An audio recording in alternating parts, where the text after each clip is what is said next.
نحمده ونصلي على رسوله الكريم اما بعد فاعوذ بالله من الشيطان الرجيم بسم الله الرحمن الرحيم اهدنا الصراط المستقيم صراط الذين أنعمت عليهم غير المغضوب عليهم ولا الضالين آمين صدق الله العلي العظيم وصدق رسوله النبي الأمين الكريم ونحن على ذلك لمن الشاهدين والشاكرين والحمد للہ رب العالمین مولا صل وسلم دائما ابدا علی حبیبک خیر الخلق کلہم اللہ رب محمد صلی اللہ علیہ وسلم نحن عباد محمد صلی اللہ علیہ وسلم صلی اللہ علی النبی الامی وآلہ صلی اللہ علیہ وسلم صلاۃ و سلام علیک یا رسول اللہ۔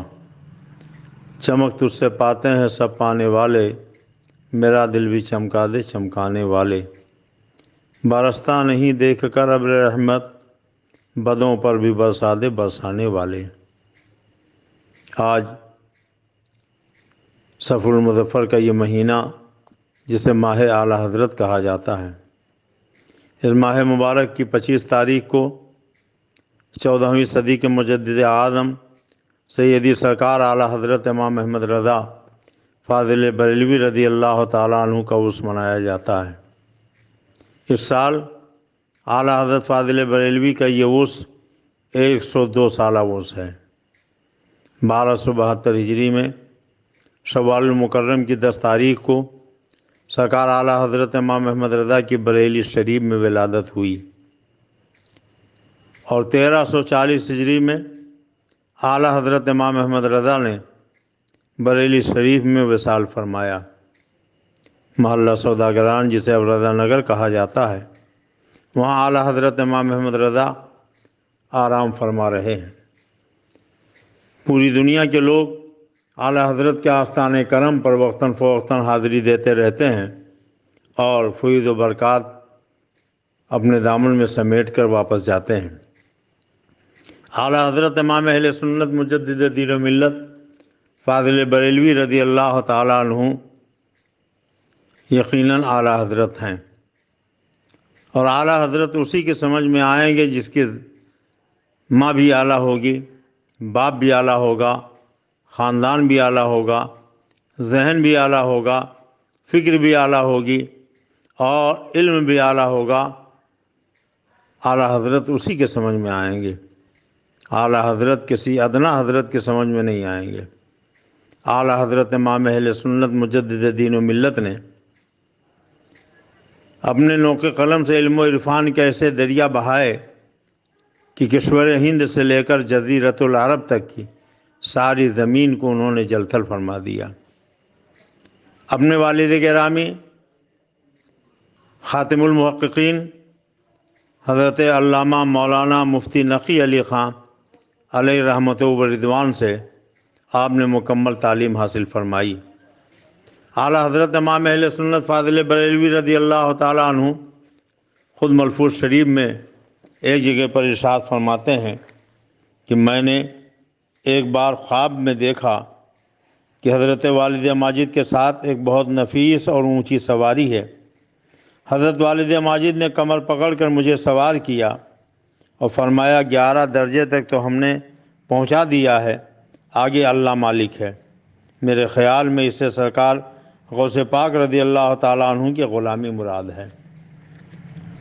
سوانح اعلیٰ حضرت کے مصنف حضرت علامہ مولانا مفتی بدر الدین صاحب علیہ رحمت و رضوان اس خواب کا تبصرہ کرتے ہوئے ارشاد فرماتے ہیں، اللہ جل مجدہ نے اپنے برگزیدہ بندہ احمد رضا کو مقدس دین اسلام کی خدمات جلیلہ کے صلہ میں ولایت کاملہ کا منصب عظیم عطا فرمایا تھا، اور سرکار رسالت مآب صلی اللہ تعالیٰ علیہ وسلم کی سچی غلامی نے اعلیٰ حضرت کو قطبیت کا تاج کرامت بخشا تھا۔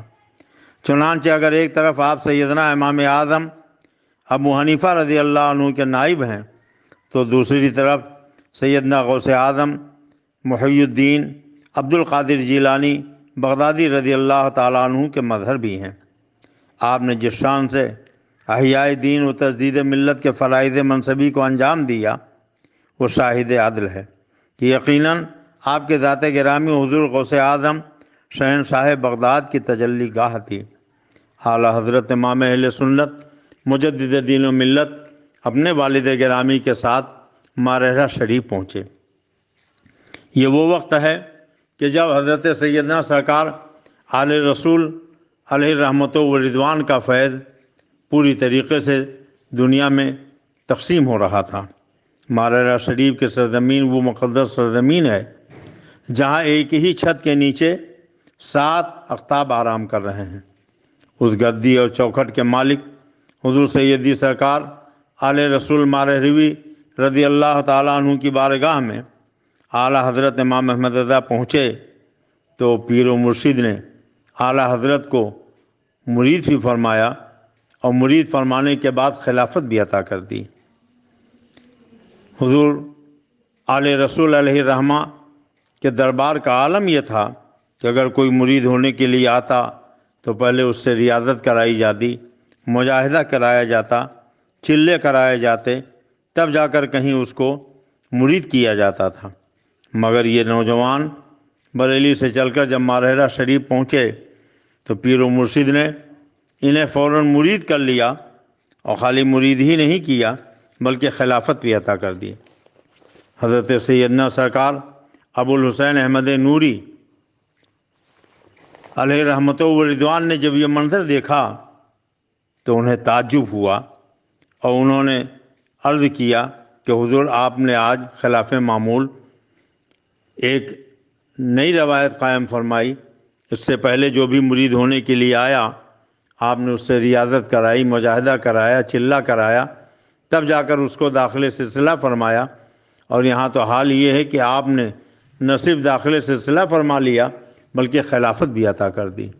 تو حضرت سرکار نوری میاں علیہ رحمت و رضوان کے اس سوال پر حضرت سرکار آل رسول نے فرمایا کہ لوگ جب میرے دربار میں آتے ہیں تو میلہ کچیلا زنگ آلود دل لے کے آتے ہیں۔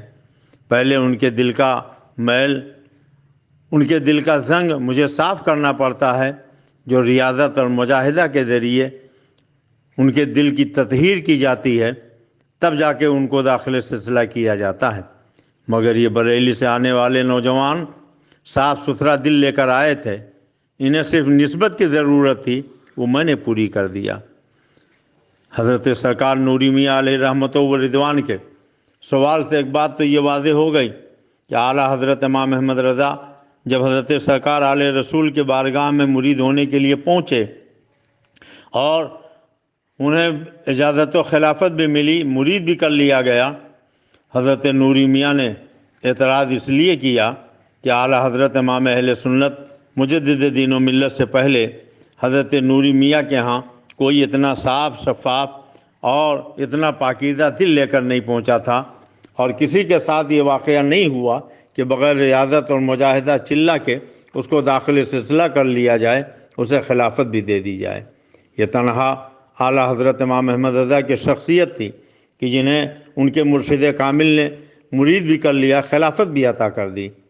ظاہر ہے کہ جس خانقاہ میں بغیر ریاضت و مجاہدہ کی کسی کو مرید نہ کیا گیا ہو، کسی کو مرید کر لیا جائے، خلافت دی جائے، تو تعجب ہونا یہ کوئی تعجب کی بات نہیں ہے، اور لوگوں کو اعتراض کرنا یا لوگوں کو سوچنا یہ کوئی تعجب کی بات نہیں ہے۔ حضرت سرکار نوری میاں نے جب یہ کہا تو حضرت سیدنا سرکار آل رسول علیہ الرحمہ کی آنکھ میں آنسو آ گئے۔ انہوں نے فرمایا میاں تم یہ کہتے ہو انہیں جلدی سے مرید بھی کر لیا، خلافت بھی دے دی، آخر ایسا کیوں؟ مجھے بڑی فکر تھی کل میدان محشر میں اگر اللہ تعالیٰ نے مجھ سے پوچھ لیا اے آل رسول تو دنیا سے میرے لیے کیا لایا ہے، تو میں کیا پیش کروں گا؟ مگر جب سے یہ بریلی کے مولانا احمد رضا خان مجھ سے مرید ہو گئے میری یہ فکر دور ہو گئی۔ اب اگر اللہ تعالیٰ نے مجھ سے پوچھا کہ آل رسول دنیا سے کیا لایا ہے تو میں احمد رضا کو پیش کر دوں گا۔ ظاہر ہے کہ ہر مرید اپنے پیر پر ناز کرتا ہے، ہر پیر ہر شاگرد اپنے استاد پر ناز کرتا ہے، مگر کچھ ایسے بھی مرید ہوتے ہیں، کچھ ایسے بھی شاگرد ہوتے ہیں جو پیر اور استاد کے نگاہ کے پتلیوں میں بس جائیں۔ ہر مرید تو اپنے پیر پر ناز کرتا ہے، مگر کچھ مرید ایسے ہوتے ہیں کہ ان کا پیر اپنے مرید پر ناز کرتا ہے۔ ہر شاگرد اپنے استاد پر ناز کرتا ہے، مگر کچھ شاگرد ایسے ہوتے ہیں کہ ان کا استاد اپنے شاگرد پر ناز کرتا ہے۔ حضور سیدی اعلیٰ حضرت ایسے ہی مرید تھے کہ ان کے پیر اپنے مرید پر ناز کر رہے تھے۔ اللہ اللہ! حضرت سیدنا سرکار علیہ رسول علیہ رحمت و رضوان نے سے مرید نہیں فرمایا، بلکہ اپنے نگاہ کی پتلیوں میں اپنے مرید کو بسا لیا تھا۔ اللہ اللہ! یہی حضرت سیدنا سرکار نوری میاں ہیں۔ جب انہوں نے یہ کیفیت دیکھی تو انہیں بھی احساس ہو گیا کہ یہ مرید ہونے والا اپنے وقت کا کوئی بہت عظیم شخصیت کا مالک ہے اور کسی عظیم منصب کا مالک ہے۔ چنانچہ انہوں نے ارشاد فرمایا کہ یہ مولانا احمد رضا خان خاندان برکات کے چشم و چراغ ہیں۔ اللہ اکبر! خاندان برکات کے چشم و چراغ کہنے کا مطلب کیا ہے؟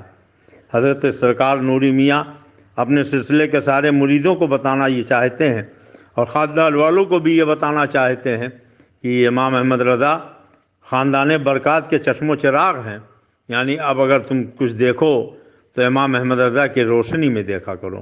جس کو امام احمد رضا کی روشنی میں چمکتا ہوا دیکھو اسی کو اپنے گلے سے لگا لو، اور جو اس سے منحرف ہو اس سے تنکا توڑ کر الگ ہو جاؤ۔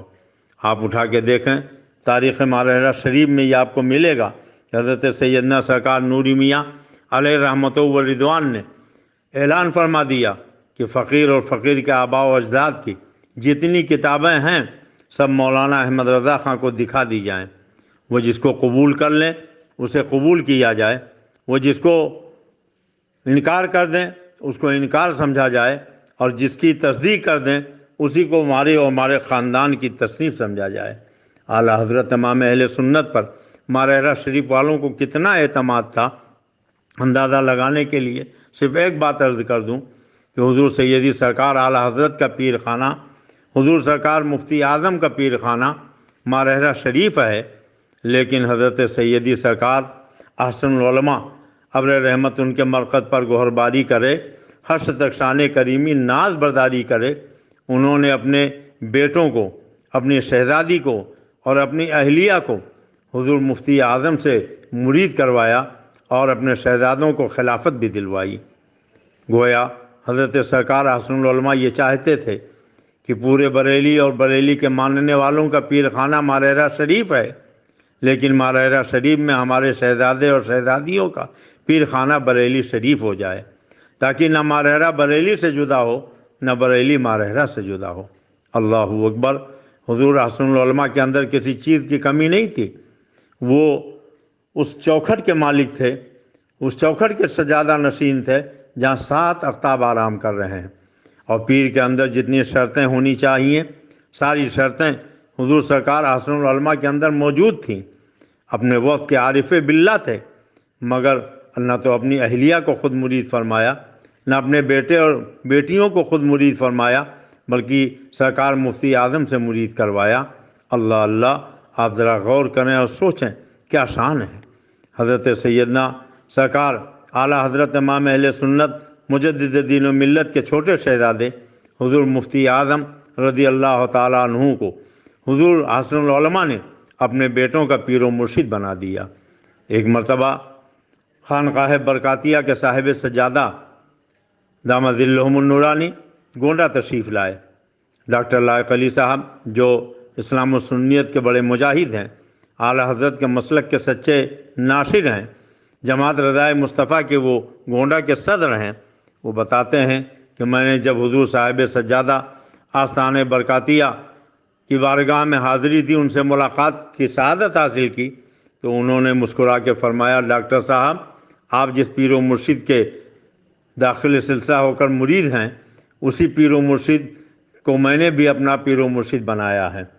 اور پھر فرمایا کہ ایک مرتبہ مجھے جادو کسی نے کر دیا، بہت عاملوں کو دکھایا گیا، بہت جگہ دوائیں کی گئیں، ڈاکٹروں سے علاج ہوا، مگر مرض بڑھتا گیا جوجو دوا کی، اور جب کسی علاج سے فائدہ نہ ہوا تو ایک دن میرے والد گرامی حضور احسن العلماء نے فرمایا کہ بیٹے تمہاری بیماری کی شفا تمہارے پیر و مرشد کے ہاتھ میں ہے، اگر تم چاہتے ہو کہ اپنی بیماری سے شفایاب ہو جاؤ تو اپنے پیر و مرشد کے دربار میں تم بریلی شریف چلے جاؤ، وہیں تمہیں اللہ تعالیٰ شفا عطا کر دے گا۔ چنانچہ صاحب سجادہ آستانِ برکاتیہ فرماتے ہیں کہ میں نے اجازت لی اور جب چلنے لگا تو والد گرامی حضور احسن العلماء نے سرکار مفتی اعظم کے نام سے ایک خط لکھا۔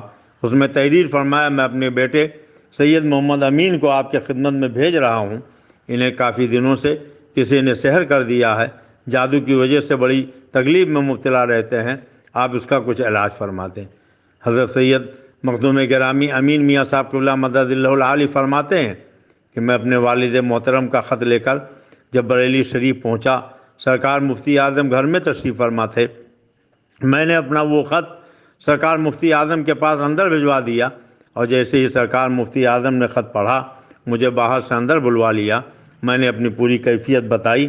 سرکار مفتی اعظم نے مجھے اپنے سامنے بٹھایا، ایک تشت میں پانی رکھا اور پھر میرے چہرے پر کچھ پڑھ پڑھ کے دم کرنے لگے۔ تشت کا پانی اٹھا کے میرے چہرے پر ملنے لگے اور فرماتے ہیں صاحب سجادہ آستانِ برکاتیہ کہ میں نے تشت کی طرف نظر ڈالی تو دیکھا تشت میں جو پانی رکھا تھا کبھی لال ہو جاتا، کبھی پیلا ہو جاتا، کبھی ہرا ہو جاتا، کبھی نیلا ہو جاتا، اور یہی کیفیت بہت دیر تک جاری رہی۔ پھر آخرکار میرے چہرے پر پانی ڈال کے دعائیں کرتے کرتے کچھ جب لمحہ بیت گیا تو سرکار مفتی اعظم نے فرمایا، الحمدللہ صاحبزادے اب آپ کا سارا مرض دور ہو گیا۔ اور فرماتے ہیں میں نے جب تشت کی طرف نظر ڈالی تو دیکھا تشت میں جو پانی رکھا تھا وہ اپنے رنگ پر آ گیا تھا۔ حضور مفتی اعظم ہند نے کئی تعویذیں لکھیں، فرمایا شہزادے اس کو لے جاؤ، ایک گلے میں پہن لینا، ایک ہاتھ میں پہن لینا۔ کہتے ہیں کہ میں نے عرض کیا حضور اگر آپ اجازت دیں ساری تعویذوں کو ایک ساتھ پہن لوں؟ فرمایا شہزادے آپ کی جیسی مرضی ہو، آپ ایک ساتھ ہی میں پہن لو۔ چنانچہ میں لے کر آیا اور میں نے پہن لیا، اور اس وقت سے لے کے آج تک کا زمانہ بیت گیا ہے، مگر کبھی مجھے کوئی سحر آسیب یا کسی طرح کی کوئی جسمانی تکلیف مجھے لاحق ہی نہیں ہوئی۔ اللہ اکبر، پتہ چلا نگاہ ولی میں یہ تاثیر دیکھی، بدلتی ہزاروں کی تقدیر دیکھی۔ حضور سیدی سرکار اعلیٰ حضرت امام اہل سنت مجدد دین و ملت نے اللہ اکبر 100 سے زائد علوم و فنون پر 1300 سے زیادہ کتابیں لکھی ہیں۔ علم و عرفان کے ایسے دریا بہائے کہ کشور ہند سے لے کر جزیرۃ العرب تک کی ساری زمین کو جلتھل کر دیا۔ اعلیٰ حضرت امام اہل سنت نے جو فتاوے تحریر کیے، فتاوے رضویہ کے شکل میں اب جدید ترجمے اور تشریح کے ساتھ جو شائع کی گئی ہے، تقریباً 30,000 صفحات پر، بلکہ اس سے زائد صفحات پر 30 جلدوں میں فتاوے رضویہ موجود ہے۔ اگر ایک آدمی اٹھانا چاہے تو فتاوے رضویہ شریف کو اس کے لیے اٹھانا دشوار ہو جائے گا۔ اعلیٰ حضرت امام اہل سنت نے فتاوے رضویہ کی پہلی جلد میں کسی نے پوچھا کہ مائع مطلق اور مائع مقید کی کتنی قسمیں ہیں، یعنی پانی کی کتنی قسمیں ہیں جن سے وضو کرنا جائز ہے اور کتنی قسمیں ہیں جن سے وضو کرنا ناجائز ہے۔ سرکار اعلیٰ حضرت نے جب پانی پر قلم چلایا تو خدا کی قسم پانی کو پانی پانی کر دیا۔ 158 قسمیں پانی کی وہ تحریر فرمائیں جن سے وضو کرنا جائز ہے، اور 148 قسمیں پانی کی وہ تحریر فرمائیں جن سے وضو کرنا ناجائز ہے۔ ایک جگہ پر پانی کی 300 سے زیادہ قسمیں بیان کر دینا یہ یقیناً اعلیٰ حضرت ہی کا کام ہے، اور کسی ادنا حضرت سے تو کیا بڑے بڑے حضرت سے بھی یہ ممکن نہیں ہے۔ آج دنیا کے اندر بڑے بڑے قابل لوگ موجود ہیں، آپ ان سے کہیے ذرا پانی کی 100-200 قسمیں بیان کر دو تو 100-200 قسمیں بیان کرتے کرتے انہیں پسینے چھوٹ جائیں گے، مگر یہ اعلیٰ حضرت امام احمد رضا ہیں جنہوں نے 300 سے زیادہ پانی کی قسمیں بیان کر کے یہ بتا دیا کہ ملک سخن کے شاہی تم کو رضا مسلم جس سمت آ گئے ہو سکے بٹھا دیے ہیں۔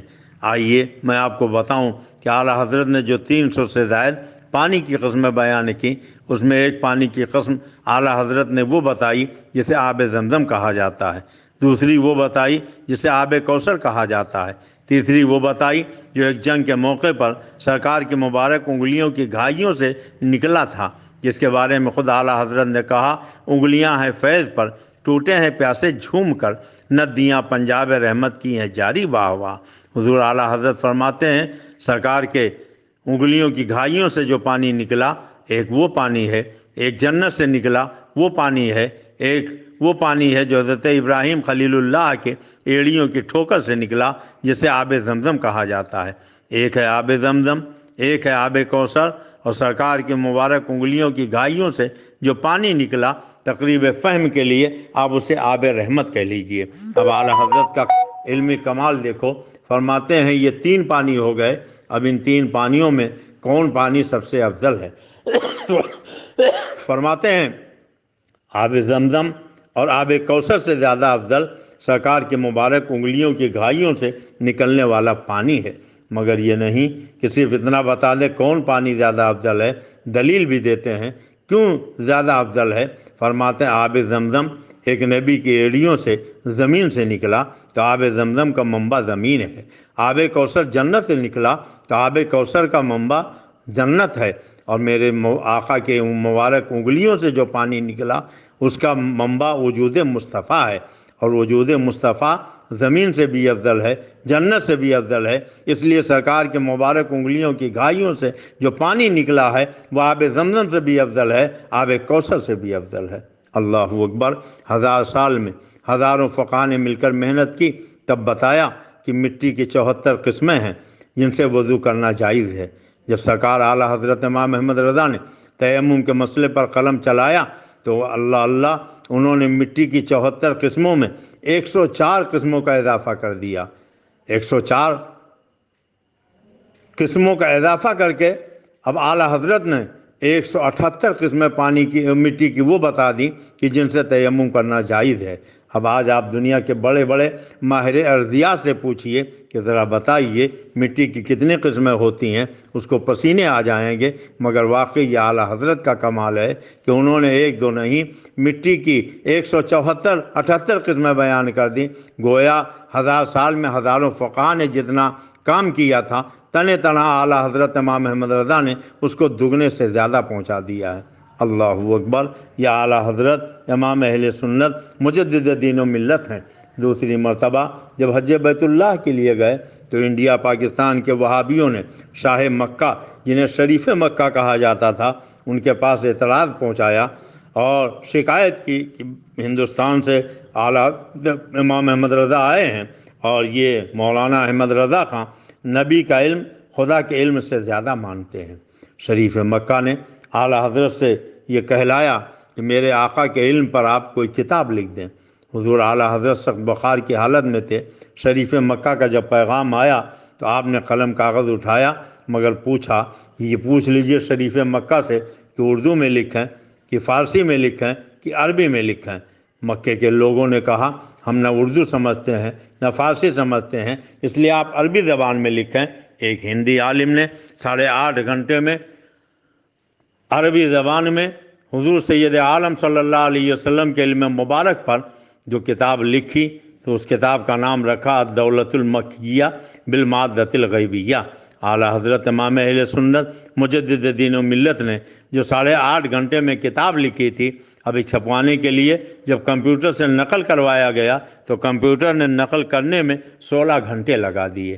اللہ اکبر۔ اب غور فرمائیں، شیخ صالح کمال نے مکہ شریف مدینہ شریف کے سارے علماء سے کہا کہ آپ لوگ سب شریف مکہ کے گھر کے سامنے اکٹھا ہو جائیں، آج مولانا احمد رضا خان فاضل بریلوی کی کتاب سنائی جائے گی۔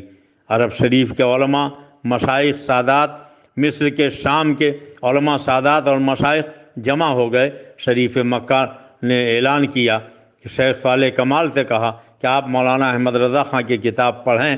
جب اعلیٰ حضرت کی کتاب پڑھی گئی، اعلیٰ حضرت کے دلائل، اعلیٰ حضرت کے علمی کمالات کو جب لوگوں نے سنا تو شستر رہ گئے، اور عالم یہ ہو گیا کہ شریف مکہ نے خود اپنے دانوں پہ ہاتھ مار کے کہا اللہ اکبر، اللہ تعالیٰ اپنے نبی کو علم غیب عطا فرماتا ہے اور یہ وہابیہ منع کرتے ہیں۔